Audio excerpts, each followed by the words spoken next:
ਸਾਡੇ ਇੰਡੀਅਨ ਗੋਦੀ ਮੀਡੀਆ ਦੇ ਵਿੱਚ ਇੱਕ ਚਰਚਾ ਚੱਲ ਰਹੀ ਹੈ ਕਿ ਪਾਕਿਸਤਾਨ ਹੈ ਜਿਹੜਾ ਉਹ ਇੰਡੀਆ ਤੇ ਅਟੈਕ ਕਰਨ ਲੱਗਾ। ਇਹ ਮੈਂ ਨਹੀਂ ਕਹਿ ਰਿਹਾ, ਨਾ ਹੀ ਇਸ ਵਾਰ ਨਿਊਜ਼ ਐਂਕਰਸ ਕਹਿ ਰਹੇ ਆ, ਇਹ ਕਹਿ ਰਹੇ ਆ ਜੀ ਸਾਡੇ ਪਿਆਰੇ major Bakshi Sahib. So without wasting the time ਦੇਖ ਲੈਂਦੇ ਆ ਅੱਜ ਦੀ ਇਹ ਐਂਟਰਟੇਨਮੈਂਟ ਨਾਲ ਭਰੀ ਹੋਈ video. Without wasting the time let's start the video. Welcome to the channel, मेरा नाम सनमीत सिंह, ਤੁਸੀਂ ਦੇਖ ਰਹੇ ਹੋ पंजाबी रील टीवी। भाव थे बड़े डिफरेंट थे दोनों। उन्होंने साफ कह दिया भाई ताइवान का तुम नाम नहीं लोगे, लेकिन पीठ पीछे कुछ भी कागज पे तो हस्ताक्षर हुआ नहीं कि ये बोल रहे हैं कि हम ताइवान का नाम नहीं लेंगे। लेकिन हमको लगता है कि ये आगे चल के कहीं ये चीन और ताइवान को इस वॉर को एशिया की तरफ पूरा ढकेलने के चक्कर में, ताकि ये भी इन्वॉल्व हो जाए, इधर हिंदुस्तान को भी इन्वॉल्व कर दे, ताकि ये सारा एशिया आपस में जंग में लड़े। और हम तो बिठे हैं, हम तो निकल पा ही नहीं रहे।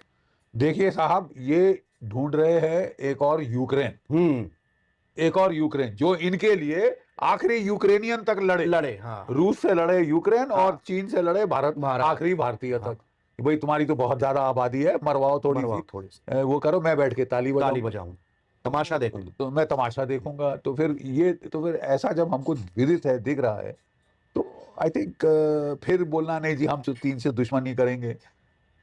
अरे भैया, जो हमारा राष्ट्रहित है उसको देखेंगे। हाँ। अगर चीन ने हमको, चीन को भी अकल आ गई, उसने पाकिस्तान के रोने पिटने पे हम पे दादागिरी करने की कोशिश की थी 2020 में गलवान में, उल्टे बांस बरेली को पड़ गए। अब उसको समझ आ गया है कि अगर मेरे को लड़ना है ताइवान में तो मैं दूसरा फ्रंट क्यों खोलूं। ਓਕੇ, ਇਹ ਜਿਹੜੇ ਪੋਡਕਾਸਟ ਜਾਂ ਇੰਟਰਵਿਊਜ਼ ਦੇ ਐਂਕਰਸ ਹੁੰਦੇ ਆ, ਉਹ ਕਈ ਜਣੇ ਇਦਾਂ ਦੇ ਹੁੰਦੇ ਆ, ਜਿਹੜਾ ਗੈਸਟ ਹੁੰਦਾ ਨਾ ਉਹਦੀ ਗੱਲ ਨੂੰ ਰਿਪੀਟ ਕਰਨਗੇ, ਯਾਨੀ ਕਿ ਉਹਦੀ ਹਰ ਥਾਂ 'ਚ ਹਾਂ ਮਿਲਾਉਣਗੇ। ਕੋਈ ਆਪਣਾ ਪੁਆਇੰਟ ਆਫ ਵਿਊ ਨਹੀਂ, ਕੋਈ ਆਪਣਾ ਪਰਸਪੈਕਟਿਵ ਨਹੀਂ ਰੱਖਣਾ, ਬਸ ਹਾਂਜੀ।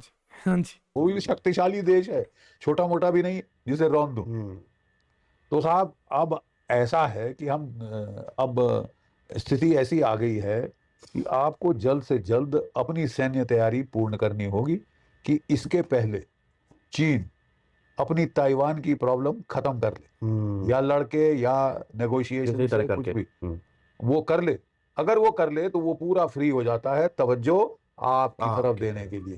फिर वो और पाकिस्तान मिलकर आपकी खाट खड़ी कर सकते हैं। तो ग्रैंड स्ट्रेटेजी के लिहाज से अकलमंदी इसमें है कि इसके पहले चीन अपनी ताइवान की प्रॉब्लम खत्म कर ले, आप जरा पाकिस्तान की प्रॉब्लम खत्म कर दो, नहीं तो आपको सौदा बहुत महंगा पड़ सकता है। ये हमारे यहाँ एक विचार है, अरे क्या जरूरत है, आराम से हो जाएगा, 10-15 साल, 10 साल में आम का आ जाएगा, 15 साल में ये आ जाएगा, 20 साल में ये आएगा, 35 साल में ये आएगा। लड़ाई कल आई तो आप क्या करेंगे?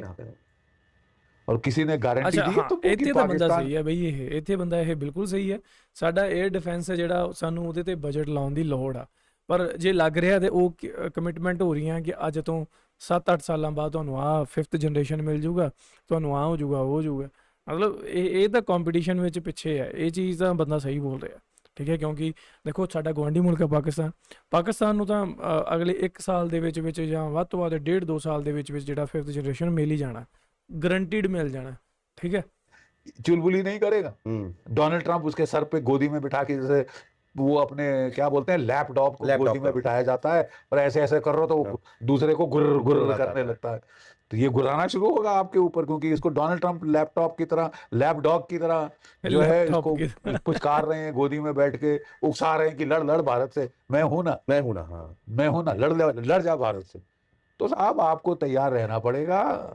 बड़ा अच्छा शुरू किया था इस सरकार ने, जो 20 साल, दशकों तक इंफ्रास्ट्रक्चर नहीं बना, नॉर्थन हिमालयाज में वो बना दिया, ये कर दिया। काफी 2 स्क्वाड्रन रफाल खरीद लिए, 3 स्क्वाड्रन S-400 खरीद लिए। कितने काम आए, कितने टाइमली, नहीं होते तो तबाही मच जाती। तो साहब स्मेल द कॉफी, किस तरफ जा रहा है, हवा का रुख का है।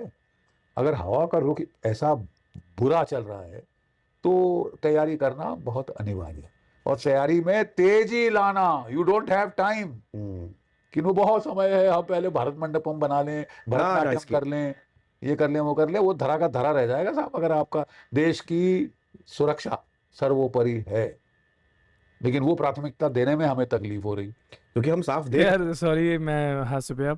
मैं हंसिया ਤਾਂ ਮੈਂ ਕਿਹਾ 2 ਜਣੇ ਬੈਠ ਕੇ 150 ਕਰੋੜ ਵਾਲੇ ਦੇਸ਼ ਦੀ ਚਿੰਤਾ ਲੈ ਰਹੇ ਆ, ਜਿਨ੍ਹਾਂ ਦਾ ਪੋਲੀਟੀਕਲ ਕਰੀਅਰ ਕੁਛ ਨਹੀਂ ਗਾ, ਜਿਹੜੇ ਕਿਸੇ ਸਰਕਾਰ 'ਚ ਨਹੀਂ ਗਏ, ਇਹ ਸੋਚ ਰਹੇ ਆ ਦੇਸ਼ ਦੀ ਚਿੰਤਾ ਹੋ ਰਹੀ ਹੈ ਇਹਨਾਂ ਨੂੰ ਸਭ ਤੋਂ ਜ਼ਿਆਦਾ। है किस तरह युद्ध शिफ्ट हो रहा है यहाँ पे, और कभी भी हम हमारे बता के कोई चीज नहीं होगी। ऑपरेशन सिंदूर के वक्त या जो चीजें थी कुछ पता चला था कैसे क्या हो गया? नहीं नहीं, देखिए मैं आपको बता रहा हूँ कि क्या दुश्मन वेट करेगा भैया तैयार होगी नहीं, हाँ तैयार हो जाओ, अच्छा थोड़ा टाइम और ले लो तैयार, हाँ। तब मैं आऊंगा। तब मैं आऊंगा। वो तो तब आएगा जबकि आप वो देखेगा कि आप तैयार नहीं हो, तैयार नहीं। आप तैयारी करने के लिए तैयार नहीं हो। आपको भारत मंडपम चाहिए, आपको ये चाहिए, बिल्डिंग चाहिए, दूसरी पार्लियामेंट, तीसरी पार्लियामेंट चाहिए, उसके बाद डिफेंस का नंबर आएगा तो फिर प्रॉब्लम हो ਹਾਂ जाएगी। ਆਹ ਤਾਂ ਚੀਜ਼ਾਂ ਯਾਰ ਗਲਤ ਹੋਈਆਂ ਸਾਡੇ। ਇੱਕ ਤਾਂ ਪਾਰਲੀਮੈਂਟ ਜਿਹੜੀ ਨਵੀਂ ਬਣੀ, ਦੂਜਾ ਇੱਕ ਜਿਹੜਾ ਸਟੈਚੂ ਜਿਹਾ ਬਣਾਇਆ ਸੀ ਐਡਾ ਵੱਡਾ, ਇਹਨਾਂ ਚੀਜ਼ਾਂ ਦੀ ਲੋੜ ਨਹੀਂ ਸੀਗੀ ਯਾਰ। क्योंकि वक्त हमारे पास बहुत कम है। आई मीन दूर की बात क्यों, आपकी जो एयरफोर्स है आज के दिन 28 स्क्वाड्रन पे आ गई, इसके मुताबिक 42 स्क्वाड्रन होनी चाहिए। असली में देखा जाए तो कम से कम 50 से 60 स्क्वाड्रन होनी चाहिए। 1962 में 60 स्क्वाड्रन की ਉਹਦਾ बात ਮਤਲਬ की ਕੀ गई ਹੁੰਦਾ? अगर हमको 2 फ्रंट वॉर से डील करना है, अब तो आपको 3 फ्रंट वॉर से डील करना है। ਤੀਜਾ ਕਿਹੜਾ? 28 स्क्वाड्रन आपके हैं, 25 बांग्लादेश? स्क्वाड्रन पाकिस्तान के हैं। पाकिस्तान के। यानी आप बराबरी पे आ गए, बराबरी पे। पाकिस्तान पे बड़े खुश हो रहे हैं, हम बराबर हैं। अरे वाह, हमने हमेशा पाकिस्तान से 2-2.5 गुना ज्यादा ताकत रखी। नहीं तो ऐसे मुल्क को संभालने का तरीका ही एक है, ताकत इतनी बढ़ा के रखो कि हिम्मत ना करे। आप उसकी बराबरी करना चाहते हैं। 25 स्क्वाड्रन की पाकिस्तान की एयरफोर्स, 50 स्क्वाड्रन की चीन की एयरफोर्स और 3-4 स्क्वाड्रन की बांग्लादेश की एयरफोर्स, और आप 28 स्क्वाड्रन से लड़ना चाहते हैं। अभी जैसे चल रहे हैं वो तो और कम होता जाएगा।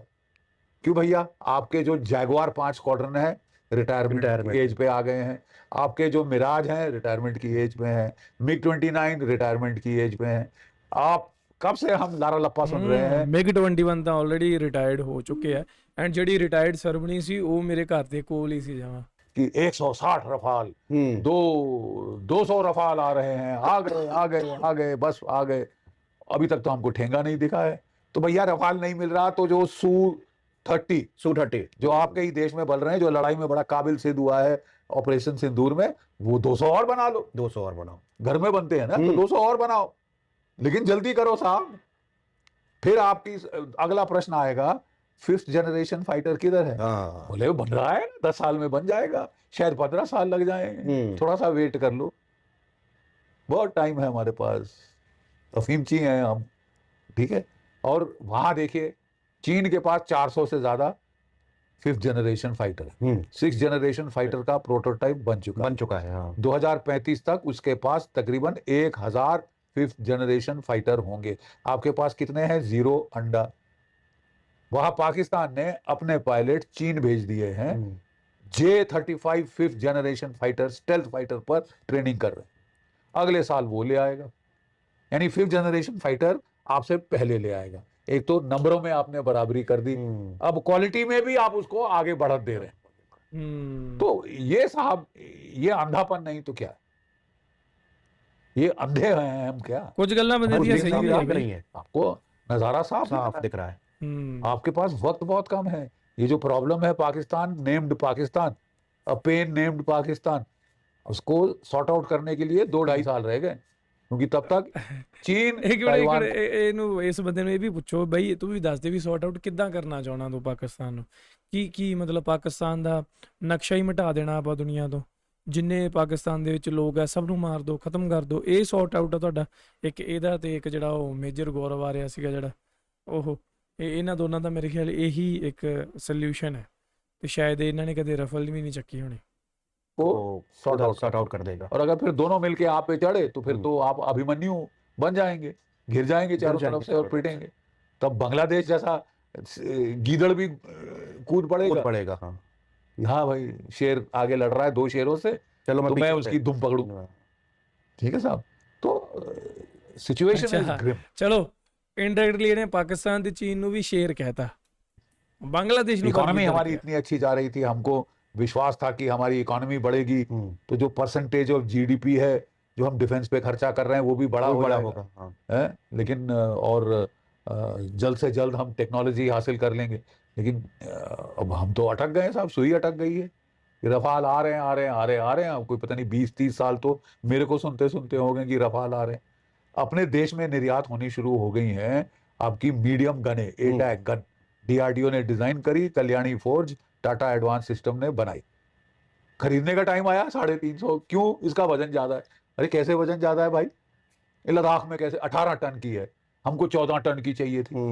है तो ये क्या कोई मॉडलिंग हो रही है? लड़कियों की सुकड़ी पतली लड़की चाहिए, ठीक है।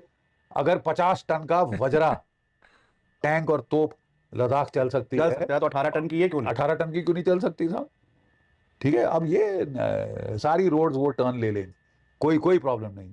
इस गन की रेंज है 48 किलोमीटर जो भारत में बनी। इसके बराबरी की पाकिस्तान जो चाइनीज गन जो अमेरिकन तोप है उसकी रेंज कितनी है? 45। ये 4 किलोमीटर ज्यादा रेंज है, ठीक है। वो 3 राउंड पर मिनट फायर करती है, ये 5। हमको चाहिए थी 1800 ऐसी गनी 2000 के अंदर। जब मैं एमओ डायरेक्टरेट में था, हमने मीडियमाइजेशन का प्लान बनाया था कि सारे तोप खाने में जो अलग अलग अलग कैलिबर हैं वो सब हटा के एक कैलिबर किया जाए, 155 नहीं तो 122, 130, 105, 25 पाउंडर, 5.5 इंच, जो देखो वह अलग अलग किस्म की गने थी, अलग अलग एमिनेशन, अलग अलग स्पेयर पार्ट। दिमाग खराब हो जाता है सप्लाई करने वाले का। गलत एमिनेशन यहाँ पहुंच गया तो बेकार है सर। सो हमने कहा स्टैंडर्डाइज होना चाहिए। 155 मिलीमीटर जो कैलिबर है उसमें दम है। वो कारगिल कैसे जीते? बोफोर 155। और तुमको साक्षात आपको प्रदर्शन हो गया। पॉलिटिशियन जितने भी गाली दे दें बोफोर को, बोफोर इज द एक्सेलेंट गन। आज उसका बाप आपने बना लिया, लेकिन आप खरीदना नहीं चाहते। इसको रीडिजाइन करो, 5-10 साल लगेंगे, कोई बात नहीं, हमारे पास वक्त है। ये जो मानसिकता है कि वक्त है हमारे पास बहुत वक्त है, ये घातक है। चिल्ला कर मैं कह रहा हूं कि भैया wake up and smell the coffee. आपके पास वक्त ਬਿਲਕੁਲ ਸਹੀ ਭਾਈ, ਬਹੁਤ ਵਧੀਆ ਮੁਹਾਵਰਾ ਬਾਈ ਨੇ ਗਾਇਆ। ਸੋ ਮਿੱਤਰੋ, ਇਹ ਸੀਗੀ ਅੱਜ ਇੱਕ ਵੀਡੀਓ ਜਿਹੜੀ ਆਪਾਂ ਦੇਖੀਏ ਤੁਹਾਡੇ ਨਾਲ। ਐਂਡ ਦੇਖੋ, ਆਪਾਂ ਹਮੇਸ਼ਾ ਹਾਸੇ ਦੇ ਵਿੱਚ ਲੈਂਦੇ ਆ ਇਹਨਾਂ ਦੀਆਂ ਗੱਲਾਂ ਨੂੰ, ਐਂਟਰਟੇਨਮੈਂਟ ਦਾ ਸਾਧਨ ਹੀ ਮੰਨਦੇ ਆ ਇਹਨਾਂ ਨੂੰ। ਪਰ ਹਾਂ, ਇਹਨਾਂ ਦੀ ਇਹ ਗੱਲ ਬਿਲਕੁਲ ਵਾਜਬ ਆ, ਬਿਲਕੁਲ ਸਹੀ ਆ ਕਿ ਜਿਹੜਾ ਸਾਡੇ ਵਾਲੇ ਕਹਿੰਦੇ ਆ ਕਿ ਸਾਡੇ ਕੋਲ ਟਾਈਮ ਬਹੁਤ ਹੈਗਾ। ਟਾਈਮ ਨਹੀਂ ਹੈਗਾ ਬਾਈ, ਟਾਈਮ ਦਾ ਕੋਈ ਪਤਾ ਨਹੀਂ ਬਈ ਅੱਜ ਕੱਲ੍ਹ ਕੀ ਹੋਣਾ, ਕਿਹੜੇ ਵੇਲੇ ਹੋ ਜਾਣਾ, ਤੁਰੰਤ ਹੀ ਹੋ ਜਾਣਾ, ਕਿਸੇ ਨੂੰ ਪਤਾ ਵੀ ਨਹੀਂ ਲੱਗਣਾ। ਤੇ ਇਹ ਜਿਹੜਾ ਟਾਈਮ ਹੈਗੇ ਵਾਲੀ ਗੱਲ ਹੈ ਨਾ, ਇਹ ਗਲਤ ਆ। ਤੇ ਇਹੀ ਗੱਲ ਇਹਨੇ ਅੱਗੇ ਵੀ ਇੱਕ ਵਾਰੀ ਕਹੀ ਸੀ ਕਿ ਜਿਹੜੀ ਤੋਪ ਬਣਾਈ ਆ, ਤੋਪ ਕਹਿੰਦੀ ਜੀ ਇਹ 18 ਟਨ ਹੈ, ਇਹਨੂੰ 14 ਟਨ ਕਰਕੇ ਲੈ ਕੇ ਆਓ, ਹਨਾ। ਤਾਂ ਇਹ ਵੀ ਇੱਕ ਮਤਲਬ ਗੱਲ ਪਤਾ ਨਹੀਂ ਕੀ ਸਮਝ ਤੋਂ ਬਾਹਰ ਸੀਗੀ ਕਿ ਇੱਧਰ ਵੀ ਕਰਪਸ਼ਨ ਚੱਲਣ ਲੱਗ ਗਈ ਹੈ ਜਾਂ ਕੁਝ ਹੋਰ ਹੋ ਗਿਆ ਵੀ ਜਿਹੜਾ ਇੱਦਾਂ ਦੀਆਂ ਚੀਜ਼ਾਂ ਦਾ ਸਾਹਮਣਾ ਕਰਨਾ ਪੈ ਰਿਹਾ। ਜੋ ਡਿਫੈਂਸ ਹੈ, 에ਅਰ ਡਿਫੈਂਸ ਹੈ, ਉਹਦੇ ਵਿੱਚ ਵੀ ਸਾਨੂੰ ਨਾਕਾਮੀ ਦੇਖਣ ਨੂੰ ਮਿਲ ਰਹੀ ਹੈ। ਸਾਰੀਆਂ ਚੀਜ਼ਾਂ ਇਹ ਹੈਗੀਆਂ, ਪਰ ਐਟ ਦਾ ਅਦਰ ਹੈਂਡ ਉਹਦਾ ਜਿਹੜਾ ਫਾਇਦਾ ਭਰਪੂਰ ਚੱਕਿਆ ਗਿਆ ਪਾਕਿਸਤਾਨ ਵੱਲੋਂ। ਪਾਕਿਸਤਾਨ ਦੇ ਜਿਹੜੇ ਮਿਨਿਸਟਰ ਬੈਠੇ ਆ ਨਾ ਉੱਪਰਲੇ, ਜਿਹੜੇ ਆ 20-25 ਆ, ਜਿਹੜੇ ਕੈਬਨਿਟ ਵਿੱਚ ਹੁੰਦੇ ਆ, ਜਿਹੜੇ PM ਨੂੰ ਸਲਾਹਾਂ ਦਿੰਦੇ ਆ ਤੇ ਹੋਰ ਸਾਰੀਆਂ ਚੀਜ਼ਾਂ। ਮੈਂ ਕਹਿੰਦਾ ਵੀ ਇਸ ਵਾਰੀ ਇਹ 30 ਟਿਕਾਣੇ ਤੇ ਵਾਲੀ ਚੀਜ਼ ਹੋਈ ਹੈ। ਚਲੋ ਪਾਕਿਸਤਾਨ ਵੈਸੇ ਤਾਂ ਪਾਕਿਸਤਾਨ ਆਰਮੀ ਦੇ ਅੰਡਰ ਹੀ ਆਉਂਦਾ ਜ਼ਿਆਦਾਤਰ, ਪਰ ਫਿਰ ਵੀ ਕਿ ਜਿਹੜਾ ਫੀਲਡ ਮਾਰਸ਼ਲ ਹੈ ਆਸਮ ਮੁਨੀਰ, ਹੈ ਨਾ, ਉਹ ਹੋ ਗਿਆ ਜਾਂ ਦੂਜਾ ਜਿਹੜਾ, ਤਾਂ ਇਹਨਾਂ ਨੂੰ ਮੇਰੇ ਖਿਆਲ ਨਾਲ ਵਧੀਆ ਸਲਾਹਕਾਰ ਮਿਲ ਗਏ ਵੀ ਜਿਹੜੀਆਂ ਇਹਨਾਂ ਦੀਆਂ ਫੋਰਨ ਪਾਲਿਸੀਜ਼ ਜਾਂ ਇਹਨਾਂ ਦੀਆਂ ਜੋ ਰਿਲੇਸ਼ਨਸ਼ਿਪਸ ਹੈ ਜਾਂ ਇਹਨਾਂ ਦੇ ਇੰਪੋਰਟ ਐਕਸਪੋਰਟਸ ਹੈ ਜਾਂ ਜੀਓਪੋਲੀਟੀਕਲ ਜੋ ਪੋਲਿਟਿਕਸ ਖੇਡਦੇ ਆ ਇਹ ਵੀ, ਉਹ ਸਾਰੀਆਂ ਚੀਜ਼ਾਂ ਨਾ ਐ ਮਤਲਬ ਕਿਸਮਤ ਸਾਥ ਦੇ ਰਹੀ ਹੈ ਪੂਰਾ। ਪਰ at the other hand India ਨਾਲ ਉਲਟ ਹੋ ਰਿਹਾ, ਠੀਕ ਹੈ, ਇਹ ਚੀਜ਼ਾਂ ਹੋ ਰਹੀਆਂ। ਸੋ ਇਸੇ ਚੀਜ਼ਾਂ ਦਾ ਜਿਹੜਾ ਖਦਸ਼ਾ ਮਾਰ ਜਾਂਦਾ।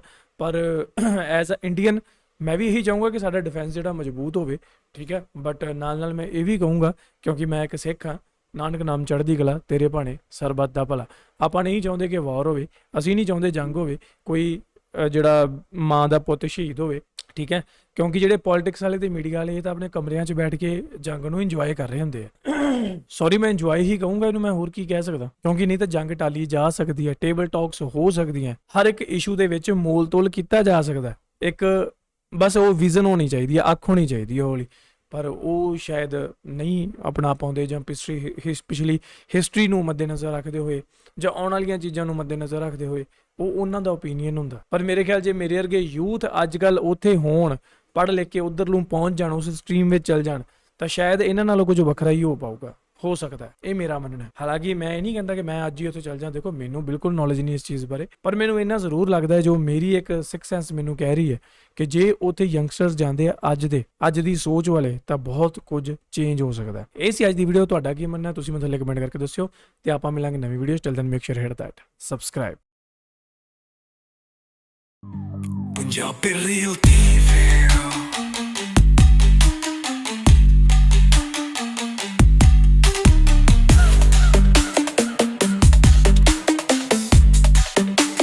पंजाबी